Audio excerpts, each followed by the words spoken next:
बिस्मिल्लाहिर्रहमानिर्रहीम। मदनी कायदे का सबक नंबर 7 आज का हमारा सबक है।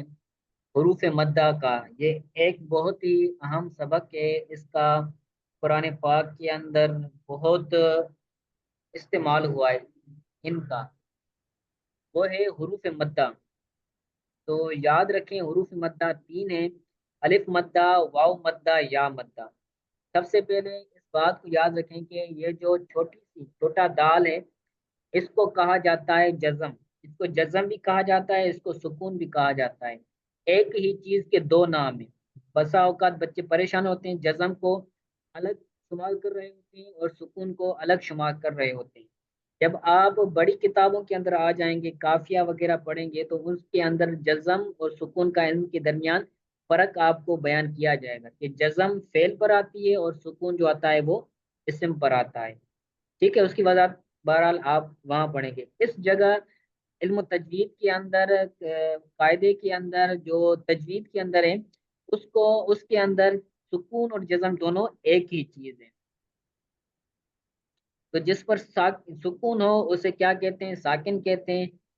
और साकिन हरफ को अपने से पहले वाले जो मुतहरिक हरफ होता है उससे मिलाकर पढ़ते हैं। जो साकिन हरफ है वो अकेला नहीं पढ़ा जाएगा, उससे पहले जो भी साकिन होगा, चाहे वो दो तीन हरूफ के बाद भी हो। बसा औकात ये होता है कि साकिन हरफ के दरमियान और मुतहरिक हरफ के दरमियान दो तीन हरूफ आ जाते हैं, अलिफ भी आ जाता है, दो तीन अलिफ भी आ जाते हैं, दो या भी आ जाती है, तो उनको नहीं पढ़ेंगे क्योंकि वो मुतहरिक नहीं होते। अलिफ जो होता है, अलिफ मुतहरिक नहीं होता। अलिफ होता ही वो है जिस पर कोई हरकत ना हो, जिस पर सुकून ना हो। तो जो मुतहरिक हरफ होगा साकिन हरफ से पहले, उसके साथ साकिन हरफ को मिलाएंगे। और हुरूफ मद्दा तीन है: अलिफ मद्दा, वाव मद्दा, या मद्दा।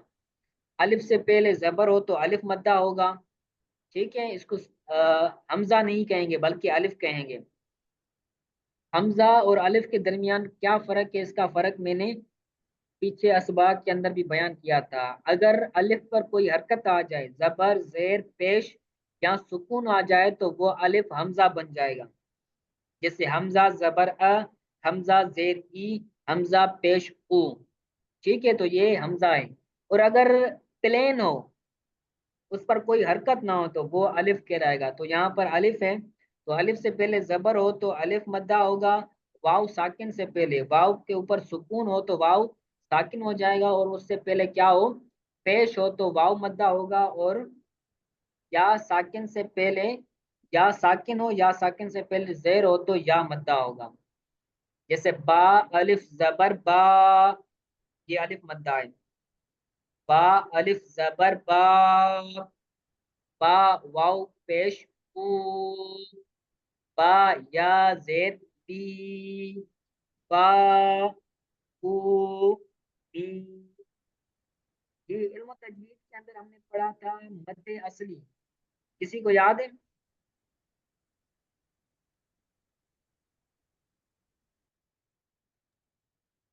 मध्य और मध्य फरवी।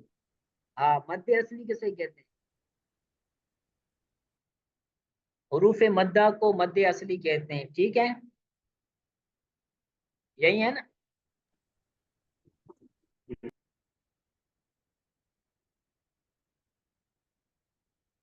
ठीक है, तो इनको कहते हैं हुरूफ मद्दा, और मद्दे असली भी गालिबन कहते हैं इनको। हुरूफ मद्दा को एक अलिफ यानी दो हरकत के बराबर खींच के पढ़ते हैं।